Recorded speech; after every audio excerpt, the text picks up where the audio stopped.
कहानी की शुरुआत बेन नाम के एक फर्स्ट ऑफिसर से होती है। उसकी पत्नी उसे फोन पर घर लौट आने के लिए कह रही होती है। दोनों अपने बेटे की बीमारी की वजह से अंदर ही अंदर टूट चुके थे। पत्नी कहती है कि तुम हर चीज से भागना बंद करो। उसी समय एयरपोर्ट पर डैन नाम का एक पैसेंजर खड़ा था। उसके चार्जिंग केबल में खराबी थी और उससे धुआं निकल रहा था। फिर भी वह अपना पावर बैंक लाल रंग के बैग में रख देता है। नियमों के मुताबिक ऐसा सामान चेक्ड बैगेज में नहीं जाना चाहिए, लेकिन वह इसे नजरअंदाज कर देता है। आगे बढ़ते हुए बेन की मुलाकात कोरा नाम की एक छोटी लड़की से होती है। उसे फ्लाइट से बहुत डर लगता था। वह बेन से पूछती है, क्या आप कैप्टन हैं? बेन हंसकर कहता है, नहीं, मैं फर्स्ट ऑफिसर हूँ। इस पर कोरा तुरंत बोलती है, इतनी उम्र हो गई और अभी तक कैप्टन नहीं बने? बेन मुस्कुराकर जवाब देता है कि जिंदगी हमेशा सीधा रास्ता नहीं देती। कोरा अपने पिता, सौतेली माँ और सौतेले भाई फिन के साथ सफर कर रही थी। उसकी असली माँ ने उसकी सुरक्षा के लिए उसके कपड़ों में जीपीएस ट्रैकर लगाया हुआ था, जिसे कोरा अपने फोन से देख सकती थी। इसी बीच लापरवाही की वजह से डैन का लाल बैग बिना सही जांच के कार्गो में लोड कर दिया जाता है। यह फ्लाइट लॉस एंजलिस से शंघाई जा रही थी। प्लेन में कुछ ई स्पोर्ट्स प्लेयर्स भी मौजूद थे। एक अमेरिकी खिलाड़ी चीनी खिलाड़ियों का मजाक उड़ाने लगता है। उसकी टीम का कैप्टन अपने साथी का साथ देता है, लेकिन कोच बीच में आकर माफी मांग लेता है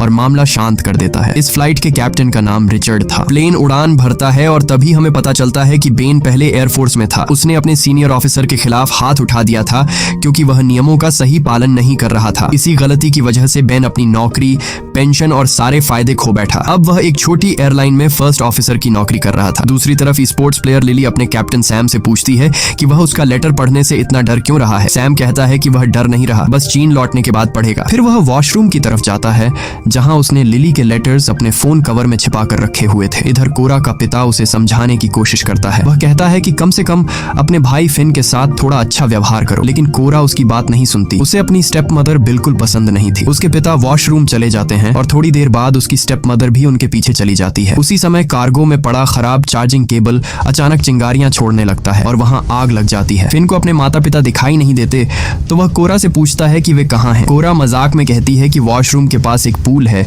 और वे वहीं गए हैं। फिन वहां पहुंचता है लेकिन गलती से दूसरे हिस्से में चला जाता है। वहां एक आदमी वीडियो गेम खेल रहा था। फिन उसके पास बैठकर उसके साथ खेलने लगता है। कॉकपिट में अचानक वार्निंग आती है। कार्गो कंपार्टमेंट में स्मोक और फायर डिटेक्ट हो चुकी थी। बेन तुरंत फायर सप्रेशन सिस्टम एक्टिव करता है, लेकिन सिस्टम सही तरह से काम नहीं करता। हालात बिगड़ते देखकर वह रेडियो पर सबसे नजदीकी एयरपोर्ट की जानकारी मांगता है। उन्हें गुआम इंटरनेशनल एयरपोर्ट सबसे नजदीक मिलता है, जो करीब 400 नॉटिकल माइल्स दूर था। इसी दौरान कोरा अपने पिता को कॉल करने के लिए वॉशरूम की तरफ जाती है। वहीं प्लेन के 2 क्रू मेंबर्स फायर एक्सटिंग्विशर लेकर कार्गो में पहुंचते हैं और आग बुझाने की कोशिश करते हैं, लेकिन आग तेजी से फैलती है। जलता हुआ कंटेनर अपने बंधनों से छूट जाता है और आगे सरकते हुए कुछ सिलेंडर्स से टकरा जाता है। इसके बाद प्लेन के अंदर तबाही मच जाती है। सिलेंडर्स के फटते ही प्लेन के ढांचे में एक बड़ा छेद हो जाता है। सामान हवा में उड़ने लगता है और कई यात्रियों को चोट लगती है। इसी अफरा तफरी में लिली कोरा को पकड़कर सुरक्षित रखने की कोशिश करती है। सभी यात्रियों के सामने ऑक्सीजन मास्क नीचे गिर जाते हैं, लेकिन कोरा के पिता और स्टेप मदर वॉशरूम में बेहोश पड़े हुए थे। उड़ता हुआ सामान कई लोगों को घायल कर देता है। किसी तरह कैप्टन रिचर्ड प्लेन को नीचे सुरक्षित ऊंचाई पर ले आता है। फिर वह अनाउंसमेंट करता है कि अब प्लेन सुरक्षित ऊंचाई पर है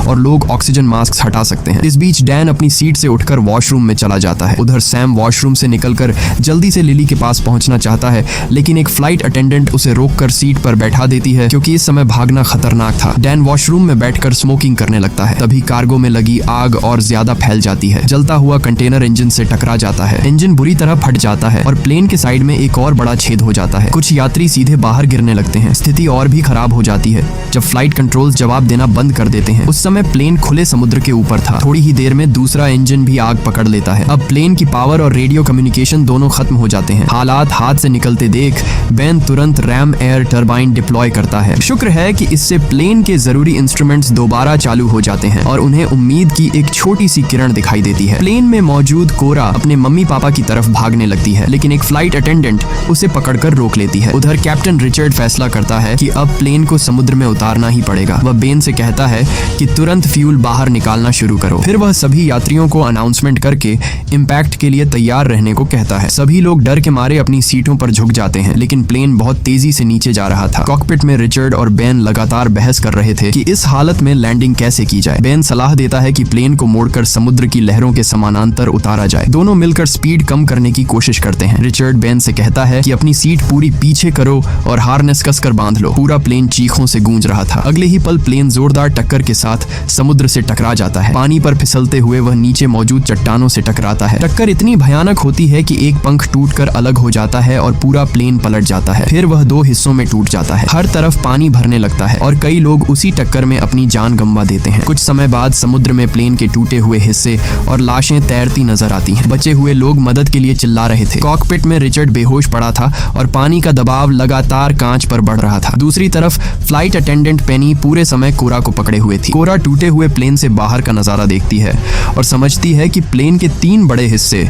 अब एक दूसरे से काफी दूर जा चुके हैं। पेनी कोरा को वहीं रुकने के लिए कहती है और कॉकपिट में पहुंचती है, जहां बेन रिचर्ड को सीट से छुड़ाने की कोशिश कर रहा था। तभी रिचर्ड को होश आ जाता है। वह बेन से कहता है कि क्रैश एक्स से सीट काटकर उसे बाहर निकालने की कोशिश करो। उधर प्लेन के बीच वाले हिस्से में सैम को एहसास होता है कि लिली अपनी सीट पर नहीं है। आसपास मौजूद ज्यादातर लोग बुरी तरह घायल थे। सैम बार बार लिली का नाम लेकर उसे पुकारने लगता है। दूसरी तरफ प्लेन का आखिरी हिस्सा उल्टा होकर पानी में तैर रहा था। वहीं फिन एक आदमी के साथ मौजूद था और फ्लाइट अटेंडेंट जोई भी उसके पास थी। इसी बीच लिली पानी में तैरते हुए प्लेन के टूटे हुए हिस्से तक पहुंच जाती है। उसके पैर से लगातार खून बह रहा था। कॉकपिट में बेन और पेनी पूरी कोशिश करते हैं, लेकिन रिचर्ड को बाहर नहीं निकाल पाते। ऊपर से कॉकपिट का कांच किसी भी पल टूट सकता था। बेन समझ जाता है कि अगर वह रिचर्ड का पैर काटेगा तो वह खून बहने से मर जाएगा। तब रिचर्ड उसे कहता है कि दरवाजा बंद करके यहाँ से निकल जाओ, ताकि पानी सिर्फ कॉकपिट में ही रहे और बाकी हिस्से में न फैले। फिर वह बेन से कहता है, अब यह प्लेन तुम्हारा है, घर जाओ और अपने बेटे के साथ रहो। बेन वहां से निकलने लगता है तो रिचर्ड उसे ELT चेक करने के लिए याद दिलाता है। बेन बाहर का हाल देखकर सन्न रह जाता है। प्लेन के आखिरी हिस्से में ज्यादातर लोग मर चुके थे और पूरा हिस्सा उल्टा होकर पानी में फंसा हुआ था। उसी समय वॉशरूम में फिन की मां को होश आ जाता है। वह कोरा के पिता को भी जगाती है, लेकिन जैसे ही वे दरवाजा खोलते हैं, पानी तेज रफ्तार से अंदर घुस आता है। कॉकपिट में अकेला बैठा रिचर्ड अपने परिवार की तस्वीर को देख रहा था। तभी कांच टूट जाता है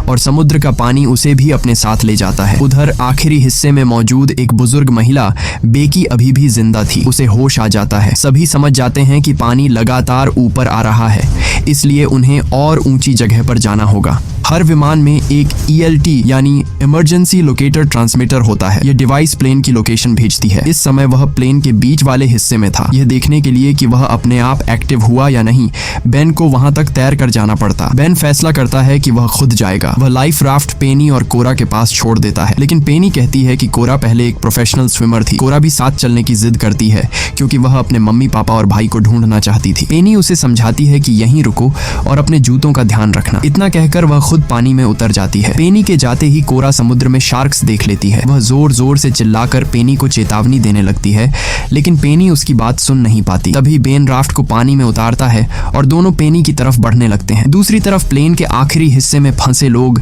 सिर्फ एक एयर पॉकेट की वजह से जिंदा थे। अगर वे बाहर निकलने के लिए दरवाजा खोलते तो पूरा हिस्सा डूब जाता और सभी मर जाते। उधर समुद्र में शार्क अब पेनी के बहुत करीब पहुंच चुकी थी। उसे दूर से कोरा की आवाज तो सुनाई देती है, लेकिन शब्द समझ नहीं आते। अगले ही पल शार्क हमला कर देती है। बेन पूरी कोशिश करता है कि पेनी को ऊपर खींच ले, लेकिन वह उसे बचा नहीं पाता। इसके बाद शार्क उनकी राफ्ट पर भी हमला करती है। बेन एक चप्पू से उसे पीछे हटाने की कोशिश करता है और किसी तरह उसे दूर भगा देता है।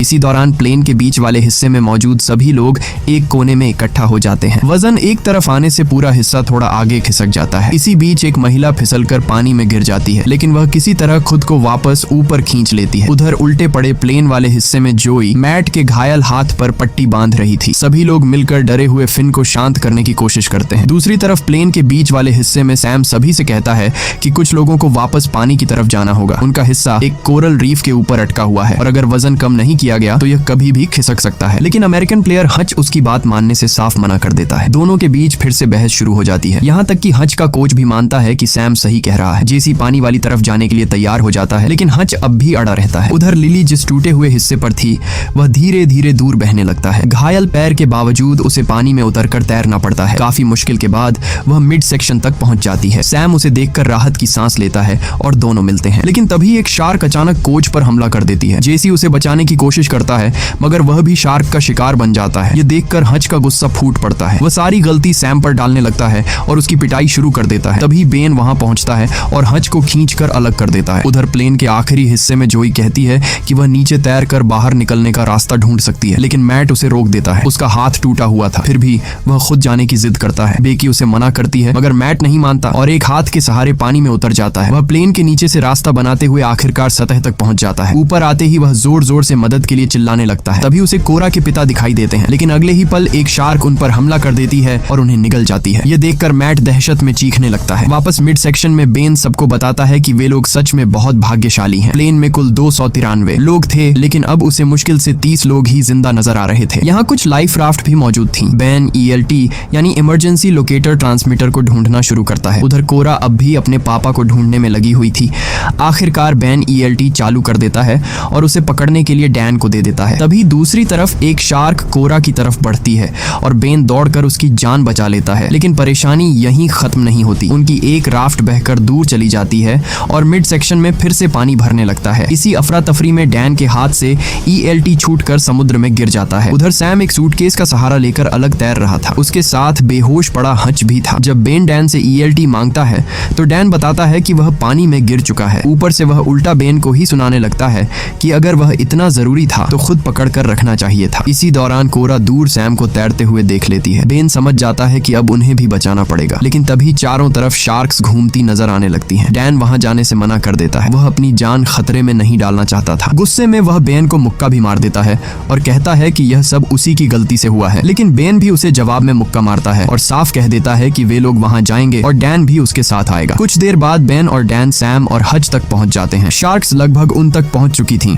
लेकिन बेन सही समय पर दोनों को बचा लेता है। दूसरी तरफ उल्टे पड़े प्लेन के हिस्से में अब और इंतजार करना नामुमकिन था। बेकी वहां से जाने से मना कर देती है। वह सिर्फ जोई से कहती है कि फिन को लेकर निकल जाओ। जोई वादा करती है कि वह वापस आएगी और फिर फिन को साथ लेकर आगे बढ़ती है। रास्ते में उन्हें मैट की लाश दिखाई देती है। दोनों किसी तरह सतह तक पहुंच जाते हैं। पास ही एक बंद पड़ा लाइफ राफ्ट भी बहकर आ चुका था। उधर लिली अचानक आसमान में एक प्लेन देखती है। सभी लोग पूरी ताकत से हाथ हिलाकर मदद मांगते हैं, लेकिन वह विमान उन्हें देख नहीं पाता और आगे निकल जाता है। इस बीच जोई राफ्ट खोल देती है। वह फिन को उसमें बैठाने ही वाली थी कि अचानक शार्क हमला कर देती है, लेकिन इत्तेफाक से शार्क्स आपस में ही लड़ने लगती हैं। मौका मिलते ही जोई फिन को राफ्ट में चढ़ा देती है और खुद भी किसी तरह ऊपर आ जाती है। उसके पैर से काफी खून बह रहा था। कुछ ही सेकंड बाद वह बेहोश हो जाती है। अब फिन बिल्कुल अकेला था। वह जोर जोर से मदद के लिए चिल्लाने लगता है। तभी उसे महसूस होता है कि राफ्ट नीचे से हिल रही है। वह नीचे झांक कर देखता है तो एक शार्क राफ्ट से टकराती है। फिन संतुलन खो देता है और राफ्ट के किनारे लटक जाता है। उधर उल्टे पड़े हिस्से में पानी अब बेकी की गर्दन तक पहुंच चुका था। उसे अपनी पोती की याद आने लगती है। वह भगवान से दुआ करती है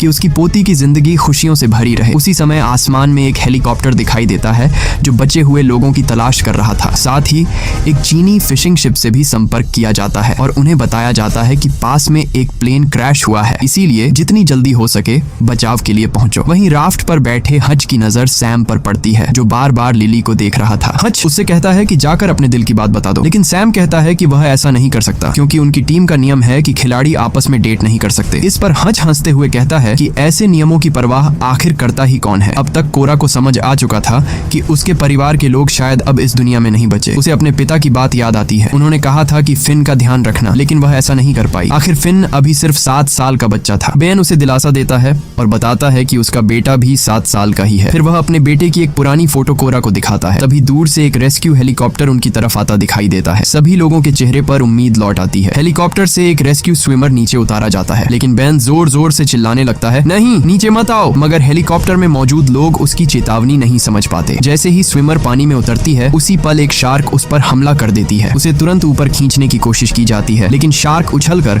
उसे अपने जबड़ों में दबोच लेती है। रस्सी अब भी उससे जुड़ी हुई थी, जिसकी वजह से हेलीकॉप्टर का संतुलन बिगड़ जाता है। कुछ ही सेकंड में हेलीकॉप्टर घूमते हुए समुद्र में जा गिरता है। हेलीकॉप्टर के टकराने से उनकी राफ्ट भी पलट जाती है। लोग किसी तरह खुद को संभालते हैं और वापस ऊपर आ जाते हैं, लेकिन ऊपर खींचे जाते समय डैन एक फ्लाइट अटेंडेंट को धक्का दे देता है। वह सीधे पानी में गिरती है और अगले ही पल शार्क्स उसे घेर लेती हैं। उसी दौरान एक चीनी फिशिंग शिप वहां पहुंच जाती है। हालांकि जहाज उनके काफी पास नहीं आ सकता क्योंकि बीच में कोरल रीफ थी और पानी बहुत कम गहरा था। अब लोगों को खुद ही वहां तक पहुंचना था, लेकिन मुश्किल यह थी कि राफ्ट में पैडल ही नहीं थे। तभी बेन को एहसास होता है कि कोरा राफ्ट पर नहीं है। वह दूर टूटे हुए प्लेन के एक हिस्से पर अकेली खड़ी थी। बेन बिना समय गंवाए उसकी तरफ तैरने लगता है, लेकिन उसके पीछे पीछे एक शार्क भी आ रही थी। किसी तरह वह कोरा तक पहुंच जाता है और उसे अपने साथ चलने के लिए कहता है, मगर कोरा मना कर देती है। वह कहती है कि वह अपने डैडी के पास यहीं रहना चाहती है। बेन उसे समझाता है कि उन्हें बस थोड़ा सा रास्ता बदलना है। फिर वह कोरा को अपने शरीर से बांध लेता है और दोनों आगे बढ़ने लगते हैं, लेकिन चारों तरफ शार्क्स भरी हुई थीं। यह देखकर चीनी मछुआरे